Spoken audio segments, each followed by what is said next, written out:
Hi and greetings, Ozzy fans. How are you? By popular request, I am going to be showing you today how I played the bass line on the Ultimate Sin, Ozzy's Ultimate Sin, the actual track, the Ultimate Sin. As you can see, I've got my new COVID-19 beard. I don't know, I was just, we've been sitting here in isolation and I just stopped shaving and it seems like a matter of days and here we are. I have a beard now, so I don't know if it's going to stay or not. Probably not. Itches like crazy.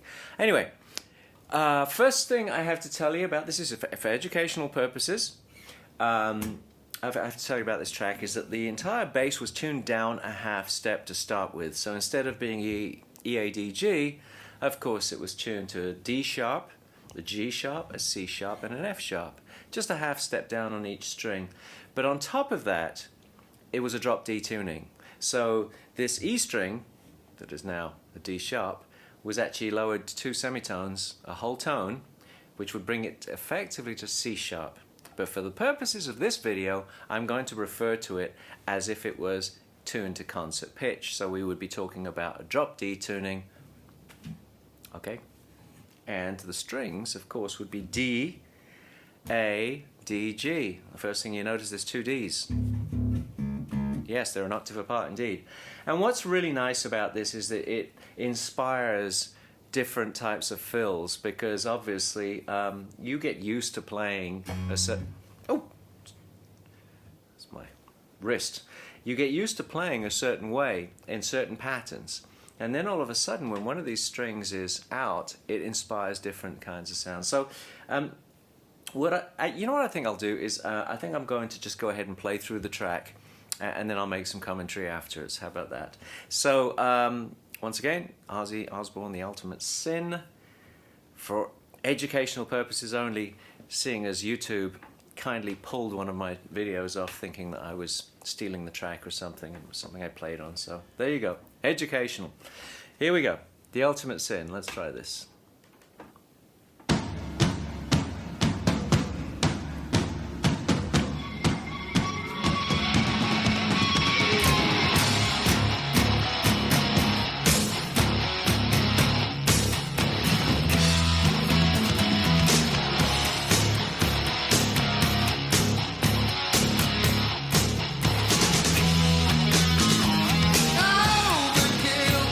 Enough is enough. There's nothing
There you go.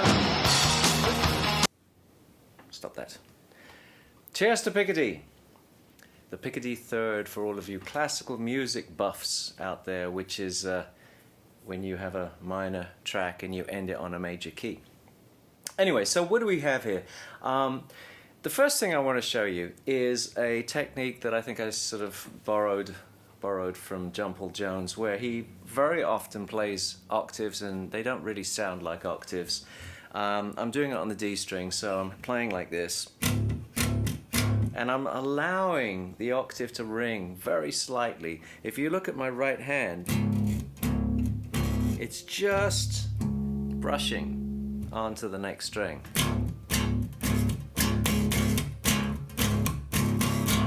I use that sometimes and it really thickens out, especially playing in a three-piece band. You want to kind of have as much saturation as you can. So that's one of the things I do on those tom hits. Randy would just, I mean, he was very powerful with that stuff, and I wanted to fill out as much as I possibly could as well.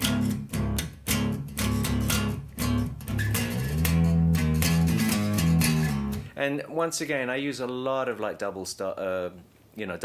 picking techniques as well. So it's not, but it's more. And I'm using a little slide in there.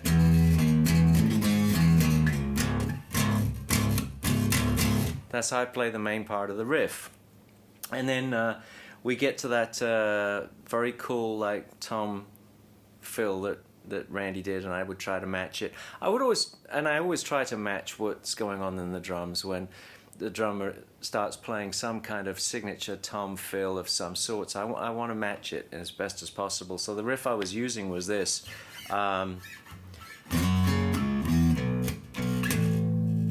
kind of a little off time or a little syncopated, and actually I generally I think I played it up here.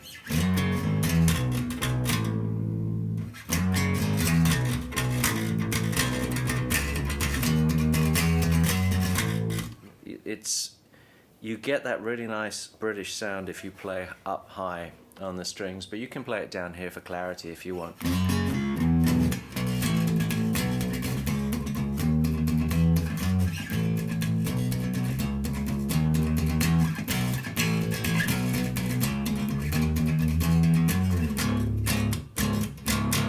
Right? So once again, lots and lots of double picking. And dead notes in there. They're not all picked. So I'm trying to match what's going on with the drums.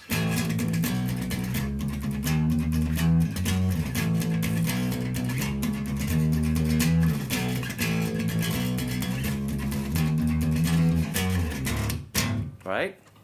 And when I'm showing these techniques sometimes to people, I'm really trying to stress to them the idea that when you play a bass line, you want to put as much of the rhythm into it as possible so that when the person's listening just to the bass line, they do hear the song itself. So many times somebody will play a bass line and you think, oh, that's familiar, I think I know what that is, or it sounds like it's something that I think I know it is, but you're not sure. So you want to make sure you put all of that rhythm in there so that the part will stand up on its own. So that's another part. And that takes care of the intro, and it takes care of the verses, and it takes care of the little fill going into the chorus. And then we get into the middle eight section. So, and that is one of those cool things where you play a line with a drop D tuning and odd things happen. So, you know, that's kind of it would be just a pentatonic, right? But now if you're playing that pentatonic with the drop D, you end up with... It's very cool.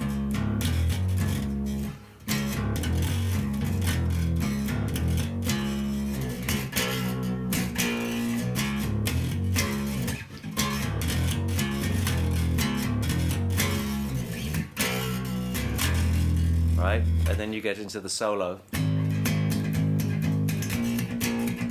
Major,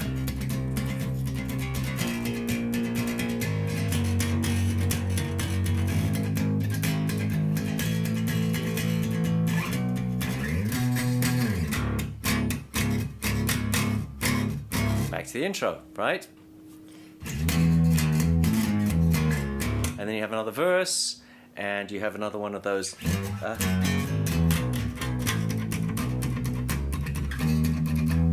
Right, and then at the end, 3 choruses with the riffs. So you go.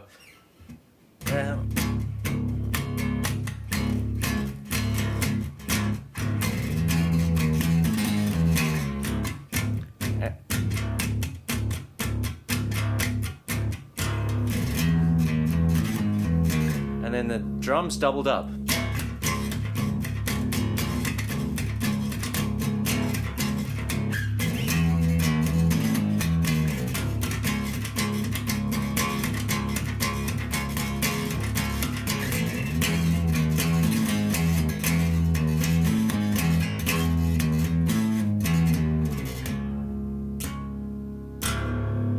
Right? And it sounds really messy, but trust me, with the drums it worked great, actually going.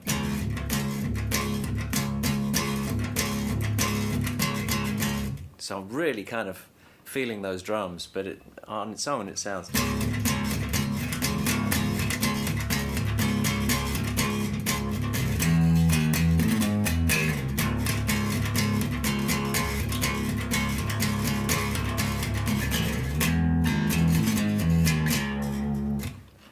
Little messy.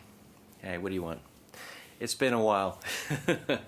Anyway, so that's the Ultimate Sin. I hope you learned something from this. I hope that you like it, and the people that requested it, I hope that you are absolutely delighted that I've done this for you. Any questions? Please feel free to ask. I will get to them. Any requests? I will get to them. If you feel like hitting the like button down here somewhere, please go ahead and do that. That would be great. I love having you as a subscriber on my channel. And otherwise, be safe, be healthy, keep playing the bass, or whatever it is that you play. And you take care, and I will talk to you soon. Thanks for watching. Bye for now.